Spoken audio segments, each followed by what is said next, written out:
Welcome to Sources. I'm your host, Svetlana Marshall. Tonight, we'll be speaking with the Prime Ministerial candidate for the Partnership for National Unity, Juretha Fernandes. Ms. Fernandes, welcome to Sources. Thank you, Svetlana. It's good to be here. You started your political career in 2011, joining the Alliance for Change, and you later entered Parliament in 2020 under that broad umbrella APNU-AFC. Today, you are the Prime Ministerial candidate of the APNU. What caused you to leave your party in a sense?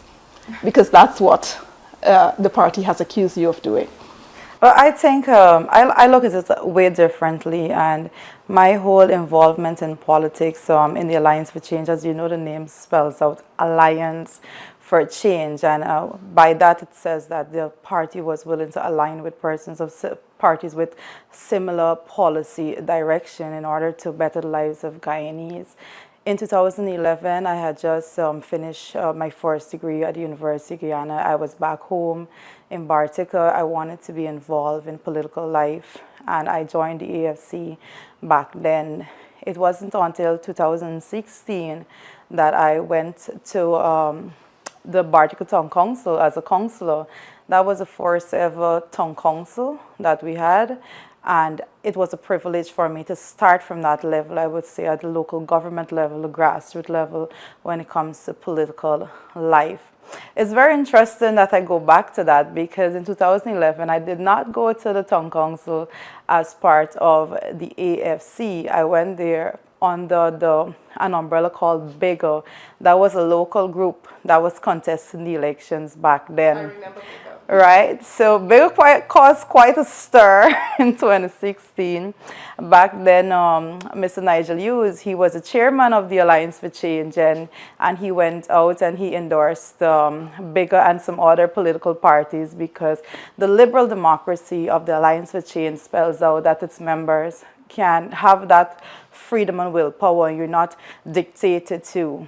And he went and he endorsed us, and that was very nice for us to have that, that strength pushing from the level of the chairmanship of the party to say, you can go out and you can play a part in a local group whilst your party is contesting at the national elections. So you can fast forward now to where we are. I think it was quite surprising for me that the same person, now as leader of the party, did not feel the same way. I guess time had changed a lot when it comes to his perspective, and it's kind of had a political metamorphosis, I believe. So when it comes to me making the decision to be with the APNU, it was not just an overnight decision. It was based on a long process. And that process started with the negotiations. So you thought the negotiations would have bear fruit, so you would not have had to leave the party. Was that the case? Were you hopeful that they would have been able to reach an agreement where they enter or contest the elections as a collective and not as independent party? That's what's your hope? Well, it wasn't just a hope for me. It was where I placed all my efforts. I placed all my efforts into making the arguments, putting forward sound logical arguments within my party's executive as to why it is important for us to be a part of the coalition agreement. And the most important argument is that the people of Guyana deserves nothing less. And if you're in a political party, you must be guided by something. And my guidance always comes from people-centered development, and hence why I'm here. I wanted to be able to do something and be active in a movement that has the ability to be in a policy position, so that you can actually craft policies that would benefit ordinary Guyanese. I believe that a lot of times politicians fall into political structures and they kind of lose their way and their sense of reasoning as to why you're part of this altogether. Are you part of this to build a political party in name, or are you a part of this to make a change that would impact ordinary Guyanese? And for me, I'm a part of politics because I want to be able to make a change. I want to be able to craft policies that will benefit ordinary Guyanese, and not necessarily just when it comes to who gets what and where. Okay, so I noticed that you did not resign from the AFC, although it was announced that you're now the APNU Prime Ministerial candidate, but the party executive did rescind your membership along with that of Mr. Sherrod Duncan. What is your relationship now with the party? Are you what you consider yourself a fraction of, or now a full-blown member of the APNU? And is it that you're a PNC, or where do you fall? Well, but that is I would want to say that's correct, that I did not resign from the party. And that's why I started back with 2016.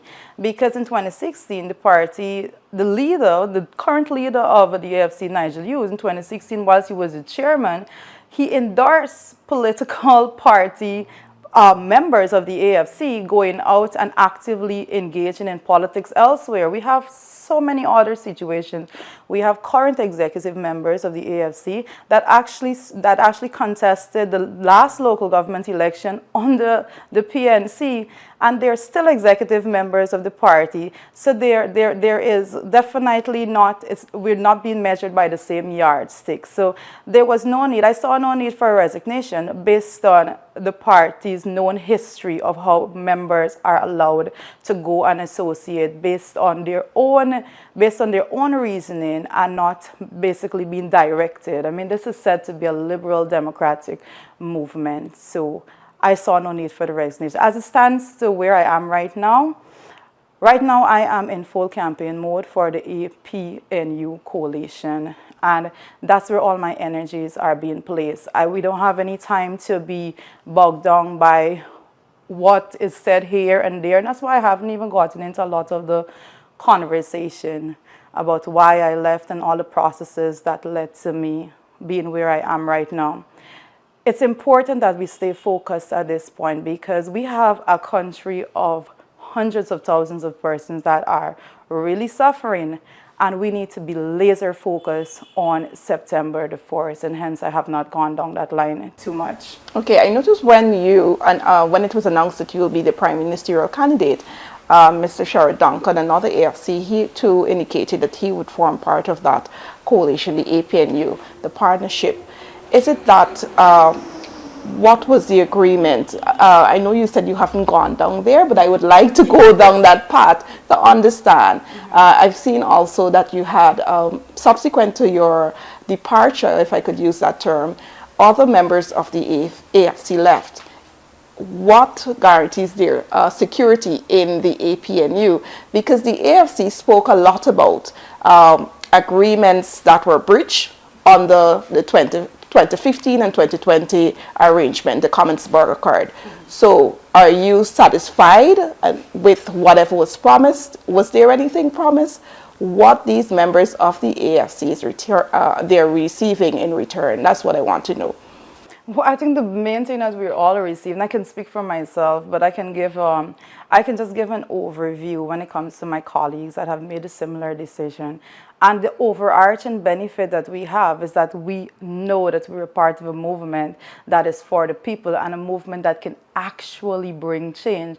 This is a real possibility of being in government and bringing change and being able to craft policies for people. So that is the guarantee that we have. And there's nothing more or nothing less to it. I believe a lot of people run away with the idea that politics is just about positions, and I asked the question because you see during the negotiations there was lots of talks of who will get 40%, who will get 60%, who will get 70%, and who will get 30%, who control the list, who controls cabinet. And so it's important to ask these questions as to, your party, the AFC, did not reach an agreement with APNU. You have somewhat reached an agreement, so it's important to put these questions out. And that's important because that's one of the biggest issues, if I can put it like that I had with the negotiations. I think it was too focused on those positioning as opposed to being focused on policies. And I go heavy with policies because that is my area. And every time I speak, you would even see at our launch and so forth, I would speak heavily on policies because that is where my passion lies. And I was trying to make the point, even internally in my party, that we need to be focused differently. I believe we're majoring on the minor issues and we're missing the bigger picture and to see this broader coalition come forward. But when it comes to what is here now, you will see the APNU coalition is encompassing the broader coalition that persons have been asking for. And that's why I said I look at it a little differently when people see that I left, because how I see it is that I made a commitment in 2020 to be a part of a coalition, and I decided to stay. I did not leave that coalition agreement. I stayed with it, and I believe it was the AFC that left. I did not leave the people that voted. Over 200,000 persons went out and they voted for this body, and I did not believe that I had a right to leave them and what they believed in. Hence, I stayed the course with the coalition. What has been the response on the ground from both APNU? I know that the party has been going through from community to community, speaking with citizens ahead of the elections, from your supporters who are part of the AFC, new supporters, citizens, APNU supporters. What the response is like on the ground now that you've been appointed Prime Ministerial candidate? The response has been overwhelming, and that is a very humbling way for me to put it. It's been overwhelming in every community. And one thing that is for certain, one thing is that is not debatable, is that everybody wants a change. The majority, let me just say, the majority of Guyanese want a change. They believe that persons have been left behind. They believe that only an elite part of society is benefiting from our resources. So to see a change and to see a movement and to see a grouping of persons being assembled together, as in the APNU coalition, that is equipped and competent to take the country forward so that the ordinary Guyanese would benefit, is a breath of fresh air that persons are having right now. Okay. In Parliament from 2020 to 2025, now I know the Parliament has been dissolved, but during that period, you spoke extensively on economics and the financial management of the country. What's your assessment of how our resources have been managed financially, particularly the oil and gas resources that now is funding a large percent of our national budget? I think to say it has been managed poorly would be quite an understatement. One of the things that we have to take serious note of is not only that the country has been heavily dependent on oil resources, but more so when it comes to our non-oil economy, it has not been doing what it should have been doing in that department. We're not seeing the growth that is expected. We're not seeing sustainable plans and the projects being laid out so that the non-oil economy will actually thrive. When it comes to the mining sector, when it comes to agriculture, those things have seen major setbacks, I would say. And being from Bartica, I know heavily when it comes to small miners, small and medium scale miners, and the challenges that they have been facing. But the oil and gas sector, one of the biggest failure of the government is when it comes to investment of the NRF fund. They have been zero investment. So what you're having right about now is monies coming from oil and gas going into the natural resource fund, zero investment, but then that fund is being emptied to basically pull the national budget along. That should not be the case. So nothing is being multiplied because there's no investment. We have an investment committee. It doesn't meet. It does absolutely nothing because that is the way in which the PP has been managing it. They're basically seeing whatever is going in as there to be utilized, as opposed to whatever is there going in to be invested, maximized, and then used from. So policy direction when it comes to oil and gas management has been a complete failure. But I want to note also, Svetlana, that when it comes to scrutiny of how the resources were managed from 2020 to 2025 is yet to be had. And you would remember that the PPP went into the National Assembly, they changed the rules, the standing order as it relates to the Public Accounts Committee. So we were never able to get to their years because they just basically stopped coming to those meetings so that we were not able to start to scrutinize the PPP years from 2020 to 2025. So none of their management and mismanagement was actually able to scrutinize during that period. You've said that there hasn't been the level of or no investment. The government could say, well, we've invested in the people, we've invested in public infrastructure. You see 4-lane highways now being constructed and have been constructed within the past 5 years. Schools being built. The Education Ministry is known for boasting about the number of schools being built, and also grants issued, one-off cash grants to agriculture folks, as well as the $100,000 that citizens received, and the education, the what do you call it, Because We Care cash grant. So they could very well argue that over this period, they've invested in infrastructure, improving the lives of people from the ground right up, and as well as providing them with financial resources so that they could maybe develop businesses of their own. What would you say to that? I can say a lot to that, actually, but I'll start at the infrastructure. The government of Guyana, the PPP administration, they go heavy on the capital expenditure part of the budget. They like to go out and say that they are investing heavily when it comes to roads and bridges and so forth.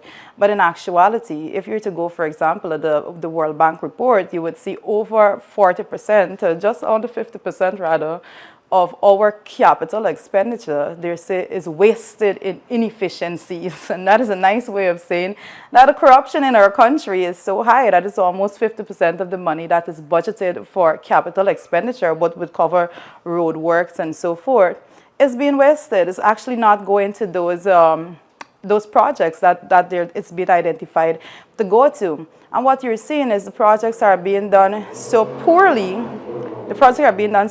that persons have to go and redo it within a very short space of time. You can look at the Heroes Highway, you can go over on the West Coast and look at the new highway there. Just commissioned, both of them, major repairs being done all the time. So when it comes to that level, they're always going to be pushing in that direction because that's where they get a lot of the kickbacks. That's when it comes to those. When it comes to the buildings now, I want to say that I have never seen a building that operates on its own. And what the government has done is failed tremendously when it comes to looking after the human resource of our country. And that's when I say people-centered development strategy. We're talking about human development. You can build a school, and your contractors, like I just said, bill it for $50 billion, and in actuality, it's $25 billion, so the rest is pocketed. And that is why they push heavily and aggressively in that direction. But at the end of that building, whenever it is completed, at the end of that building, the teachers are not being paid properly. We're losing human resources. There's a brain drain that continues in our country because the human resource aspect of Guyana has been neglected tremendously.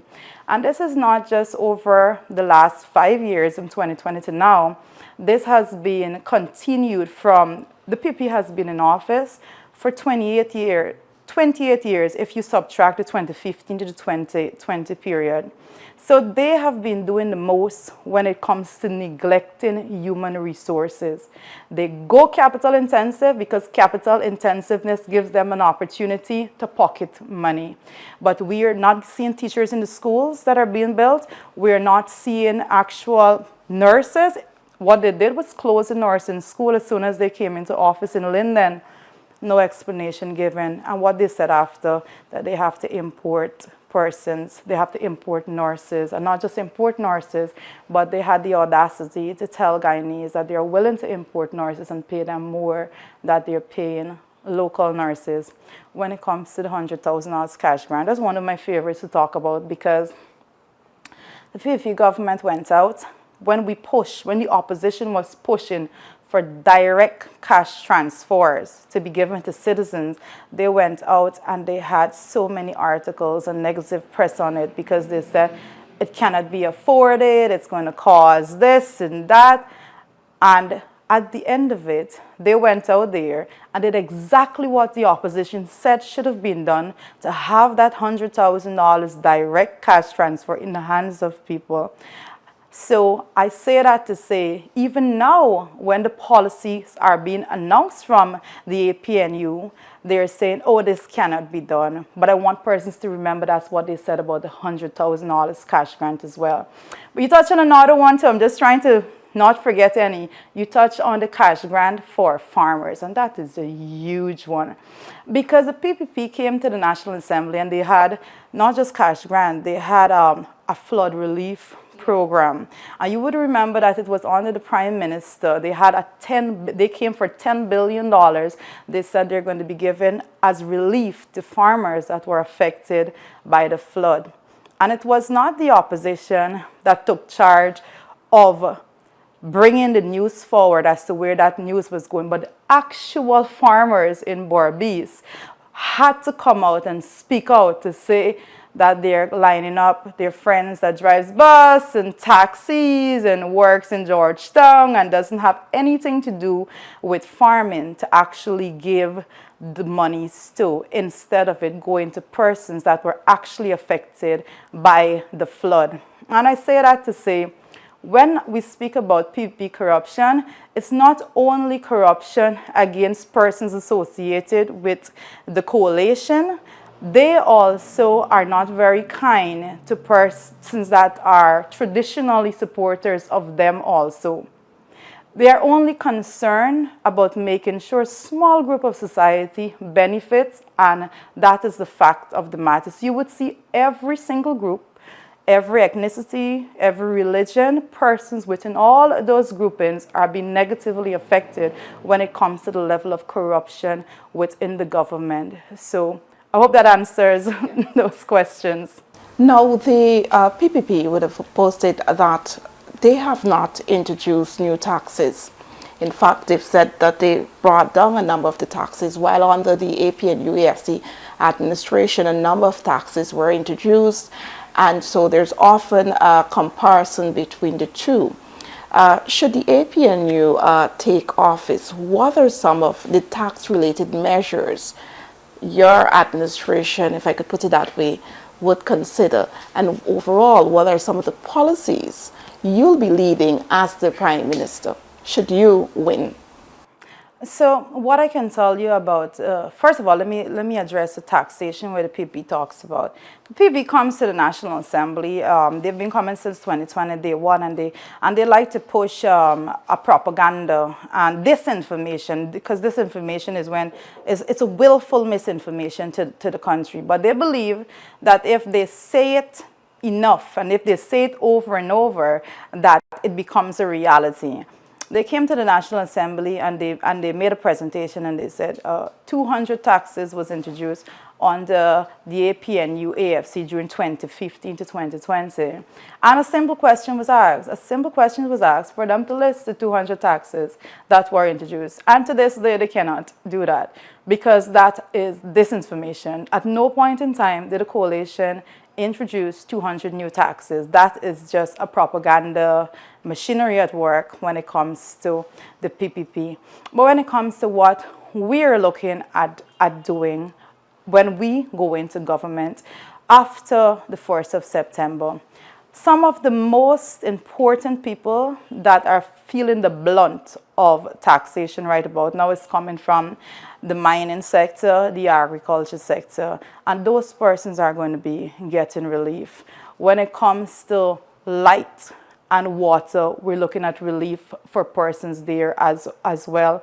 When it comes to income tax, that is a huge one. We're looking at completely reworking that so that ordinary Guyanese that feels the blunt of those things, and I'll say the most vulnerable persons in society, get a relief and they get more disposable income into their pocket. So taxation is a big one. We want to create a society that is business friendly, that you have persons, not just telling them, oh, you can do business here. We want to create ease of business, not just for Guyanese, but for persons that want to come and invest here as well. And that is our vision altogether.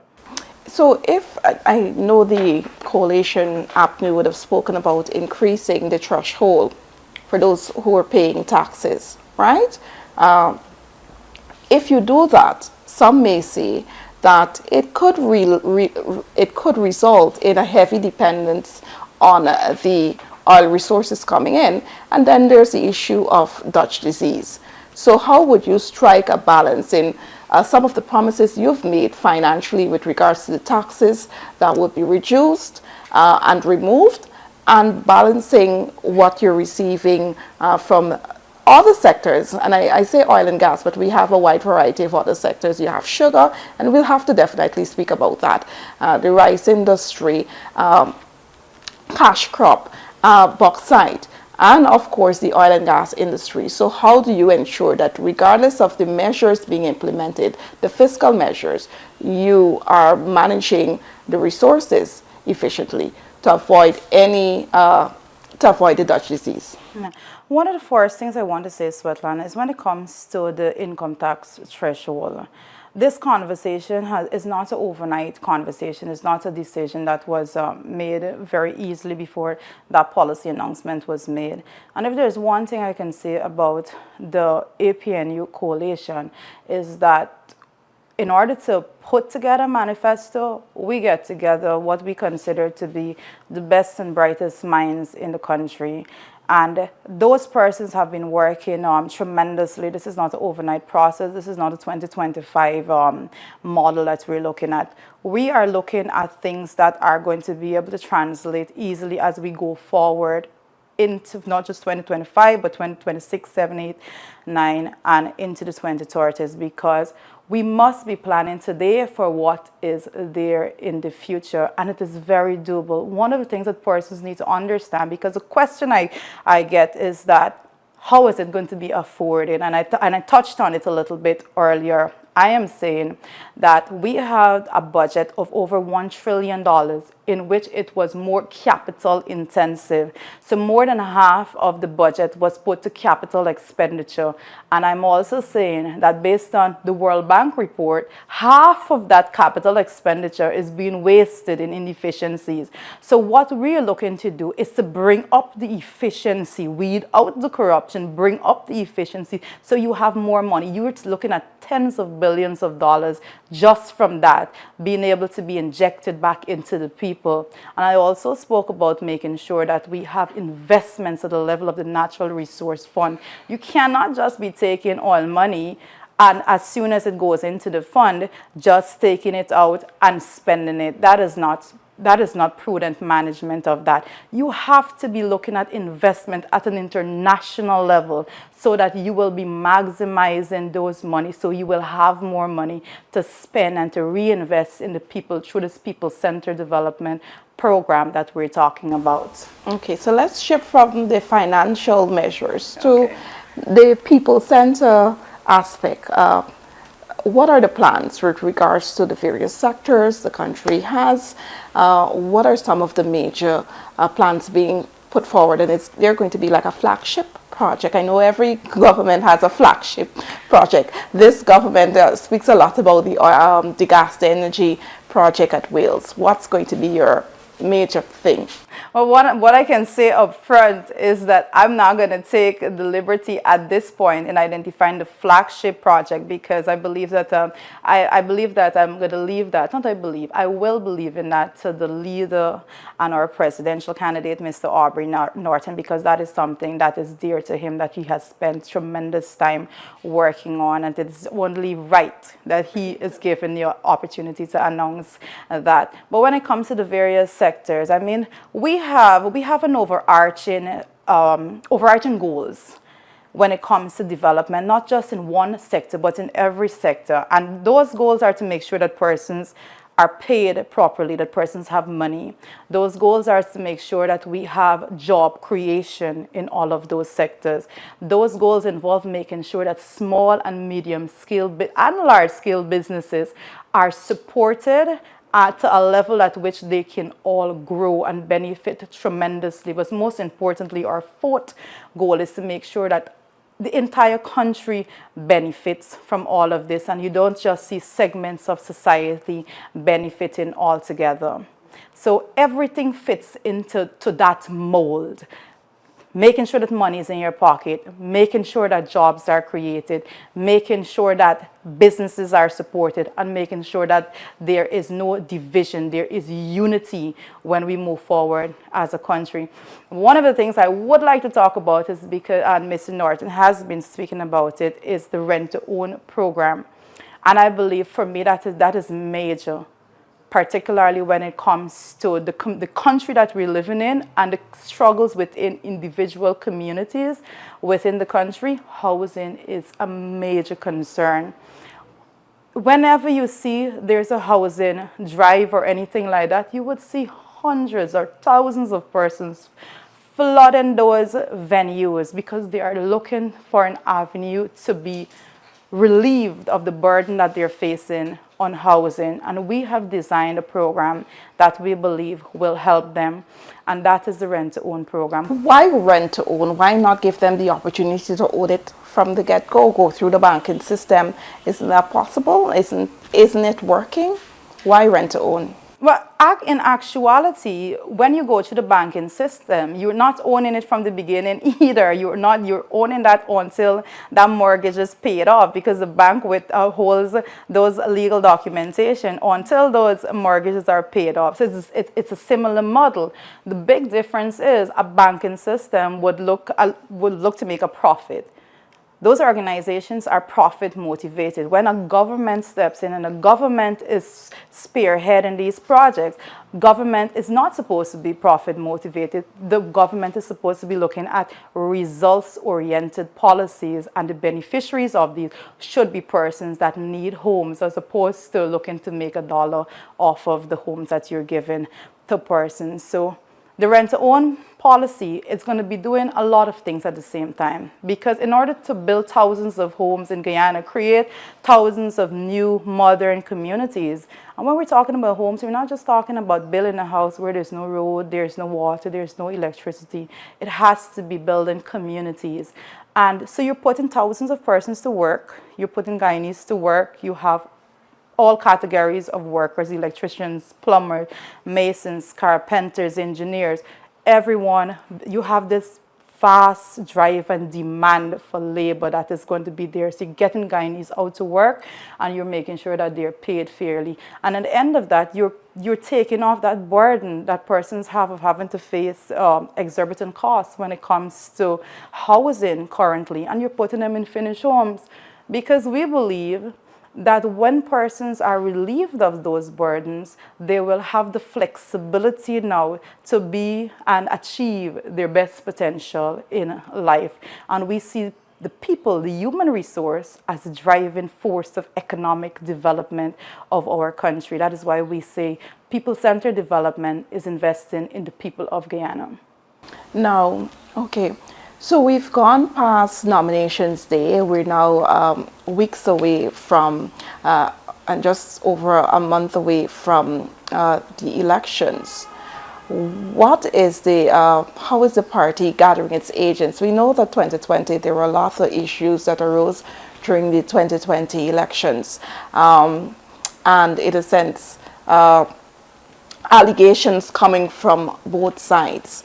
What is the party doing on the ground to ensure that, although it calls for a new voters list, or the voters list being cleansed, or biometrics at a polling station, those concerns or those demands have not been met? And with regards to the list, there's some legal implications there. But aside from that, what measures the party is putting in place to ensure that come September 1, it is well represented within the polling stations and they have a lot of eyes on the ground? Well, what I can tell you is that we have the benefit and the privilege of having somebody heading that area that is not just competent, but has been there for years. Someone that I can confidently say that there is no GCOM staff that knows more than her, and that's Carol Smith Joseph. Anyone that knows Carol knows that she knows this like the back of her hands, and whatever was done in 2020 election and what was uncovered more so during the recount. I was there in the recount for 34 days from the beginning to the end of it all. So there are lots of things that were uncovered there. So certainly major eye-openers, if I can put it like that. And those things are being catered for. We have been preparing for those things. So if anybody thinks that they're going to come with those things again, they need to think twice. Mm-hmm. And so how confident are you heading into these elections? And why should persons vote for you, vote for the APNU? We noticed that the APNU lost the last election according to the results put out by GCOM in 2020. Why should persons grant the APNU another term? Well, that one is easy. And I have to say that persons must grant the APNU coalition and should grant the APNU coalition another term, this term, because of the policies that has been put forward by the APNU. This is, and I've said it like this and I'll say it again. When you vote for the APNU coalition, you're not voting merely for individuals. You're not merely voting for a political party, but you are voting for a defined list of policies that is going to impact you and your family immediately. Policies that will pave the way for a just society when it comes to income distribution, a just society when it comes to job availability, a just society when it comes to businesses, when it comes to how a small contractor can access a contract and actually benefit from those monies to the point that he can build his business and graduate from the level of a small business owner to a medium-scale business owner. We're looking for a society in which everybody will benefit for. So when you come and you place your X next to the APNU, you are placing your X there for yourself. A vote for us will be translated in a vote for you, because our policies are not designed to benefit us.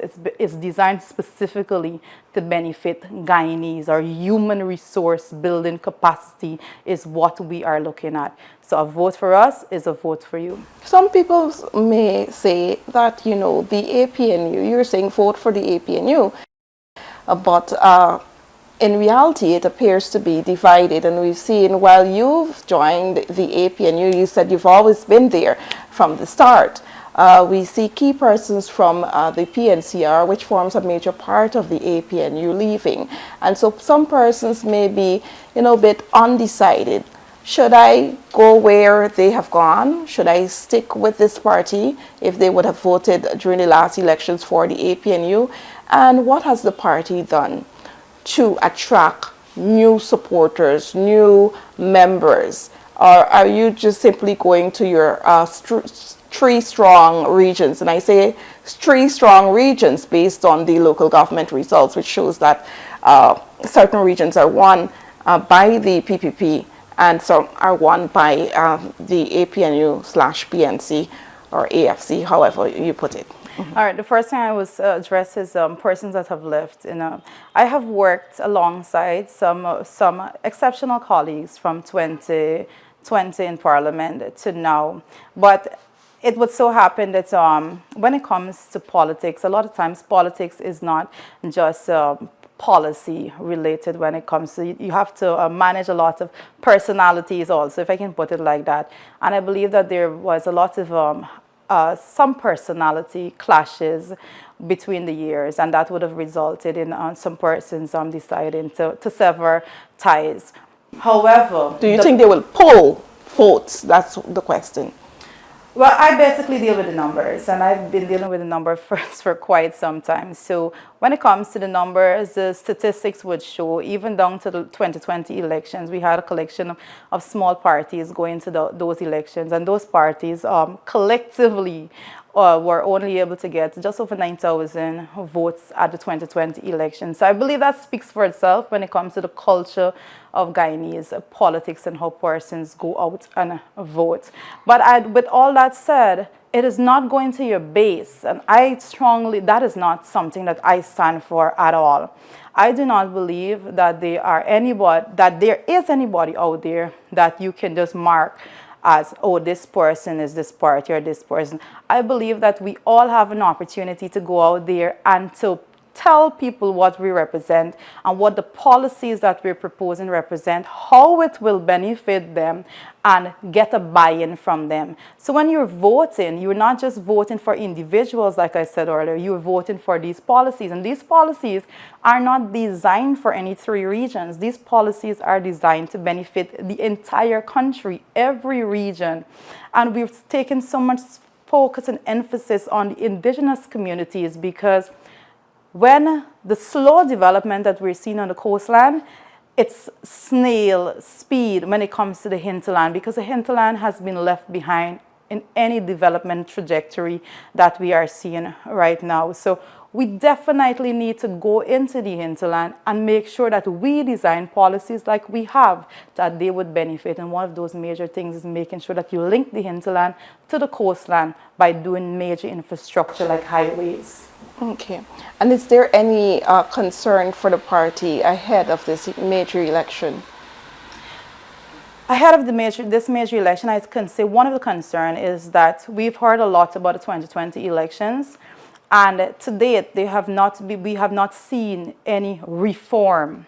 There has not been any reform at GCOM, and at some point you want to know if it was just deliberate, because if you are saying that you have so many recommendations that was brought out from various observer missions, like CARICOM body, for example, those things were basically ventilated in the public, and now we're here, no reform going into another election. So definitely that is a concern. What I can say personally is that being a part of the recount, I would have seen that there were certain things that GCOM itself did not have answers for. During those 34 days, we had something called a basket of issues in which GCOM said, well, we don't have an answer for this. We don't know how to deal with this situation that is being uncovered here. So we're going to group these things together and we're going to call it a basket of issues. And to date, there was no remedy put forward from GCOM to deal with those baskets of issues that was left from 2020. So definitely that would be a major concern. So there are a number of missions, observation missions, that will be coming in: the U.S. Carter Center, the EU, the Canadian High Commission, I'm sure, would be having a mission as well. CARICOM, are you comforted by that there'll be observation missions, even local missions? The PSC, I'm sure, would be and have a mission on the ground observing the elections. Are you comforted by that? What I can tell you is that it's important, I'll start by that, to have a lot of observer missions on the ground. But the only way an observer mission can be as effective as they are needed to be is if they're actually aware of what they are observing and the processes that should be unfolding before their eyes. And I could just give an example. You just mentioned the PSC. We had a meeting with the PSC, and that was one of the questions, because they did bring election as a major part of their agenda discussion. And one of the things I did ask is, how many persons in this room actually know what it entails on E-Day, the processes and how it should be done? And there was just one person there that actually worked elections before, and that was actually trained in elections. So when you see a group of persons there, it's all good and nice to look at the numbers to say, oh, these persons are overlooking something. But if they are not trained as to what the process should be, then they definitely would not be able to identify where errors are being made. So that is a concern I have had, and I have shared it with different bodies also.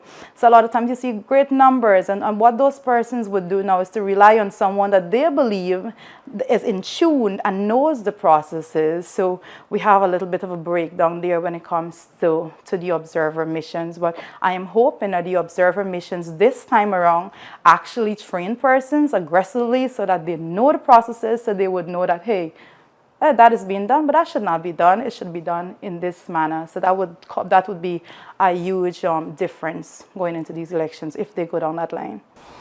Closing remarks. What you would like to tell the public? Well, thank you for being here. First of all, Svetlana, it's always a privilege to sit down and have these conversations. And to the public, I would say that we have been here for you. And as a prime ministerial candidate for the APNU coalition, I am privileged to be under the guidance of Aubrey Norton as the presidential candidate. And I want to say this. Aubrey Norton has been in political life for 63 years. This is somebody that came from you, the people. He has walked the way with you. He knows your struggles, and he has designed policies that will be for the people. So I'm always going to say that the man that is from the people and is for the people is somebody that will be there for you come hell or high water, as we say in Guyana. So when you go out there and vote, place your vote next to the APNU, because a vote for us is a vote for you.